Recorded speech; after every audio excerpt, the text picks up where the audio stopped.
राजस्थान में ओमिक्रॉन की एंट्री हो गई है। जयपुर के 9 सैंपल में ओमिक्रॉन की पुष्टि हुई है। इस वक्त की ये बड़ी खबर आप देख रहे हैं। राजस्थान में ओमिक्रॉन की एंट्री हो गई है। जयपुर के 9 सैंपल में ओमिक्रॉन की पुष्टि हुई है। तो लगातार ओमिक्रॉन के मामले देश में बढ़ते जा रहे हैं और राजस्थान में भी ओमिक्रॉन के मामले सामने आ चुके हैं। 9 सैंपल में ओमिक्रॉन की पुष्टि हुई है, जिसके बाद स्वास्थ्य महकमे में हड़कंप मच गया है।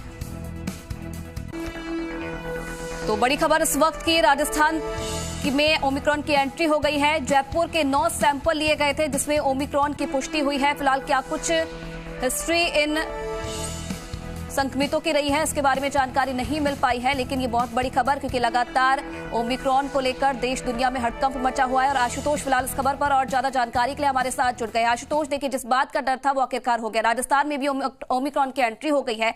क्या कुछ और फिलहाल जानकारी मिल रही है इन संक्रमितों के बारे में? और सबसे पहले इसकी शुरुआत हुई 4 जो एक ही परिवार के सदस्य थे, वो दक्षिण अफ्रीका से 25 नवंबर को जयपुर लौटे थे। उसके बाद में ये सिटी पैलेस गए एक शादी समारोह में, जहां पे ये अपने ही एक परिवार के कुछ सदस्य थे उनके संपर्क में आए। और इस तरीके से इन्हीं एक ही परिवार में आपसी रिश्तेदारों के कुल 9 लोग जो थे वो संक्रमित पाए गए थे। तो दक्षिण अफ्रीका से एक ही परिवार के जो 4 सदस्य पाए गए थे उनको आरयूएचएस में रखा गया था, और अन्य जो संपर्क में आए थे 5 लोग, उनको अलग रखा गया था। इन सभी के जो सैंपल्स थे उनको जीनोम सीक्वेंसिंग के लिए भेजा गया था एसएमएस मेडिकल कॉलेज के अंदर। और वहां पे ओमिक्रॉन, जो कि दक्षिण अफ्रीका में जो नया वेरिएंट सामने निकल के आया है दुनिया के अंदर, जो एक बड़ा डर का कारण बना हुआ है, उसकी पुष्टि हुई है। डॉक्टर सुधीर भंडारी, जो कि एसएमएस मेडिकल कॉलेज के प्रिंसिपल है, उन्होंने इस बात की पुष्टि की है और ये भी जानकारी साझा की है कि सभी की जो हालत है वो सामान्य है और अभी सभी के सभी अंडर ट्रीटमेंट है और उनकी रिकवरी तेजी से हो रही है। जी आशुतोष, क्या कुछ और जानकारी मिल रही है? क्या किस प्रकार के लक्षण इन जो संक्रमितों में है वो देखने को मिल रही है? देखिए, जहां तक इन लोगों के सिम्टम्स की बात करें, किसी तरह के कोई सिम्टम्स इनके सामने नहीं आए थे।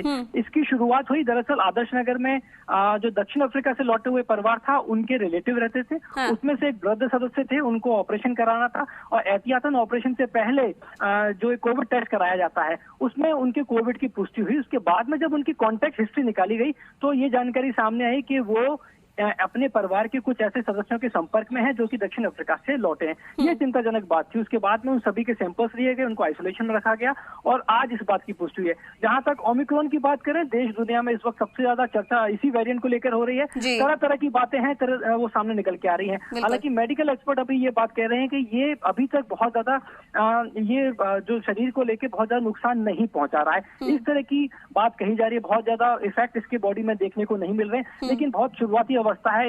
इसके अंदर अगर म्यूटेंट हो जाता है, क्योंकि तकरीबन बताया जा रहा है 40 से 50 बार इसका म्यूटेंट देखने को मिल रहा है, लेकिन ये बहुत जल्दबाजी होगी कि इसको लेके कोई एक्सपर्ट कमेंट किया जाए। जब तक देश दुनिया के मेडिकल एक्सपर्ट इसको लेके कोई अपनी टिप्पणी नहीं कर देते, ये बहुत जल्दबाजी होगी। और फिलहाल इसको पूरी दुनिया के अंदर खतरे के तौर पर देखा जा रहा है, जिस खतरे की एंट्री राजस्थान की राजधानी जयपुर में हो चुकी है। चलिए, बहुत धन्यवाद आशुतोष तमाम जानकारी देने के लिए। तो बड़ी खबर देख रहे हैं आप इस वक्त की।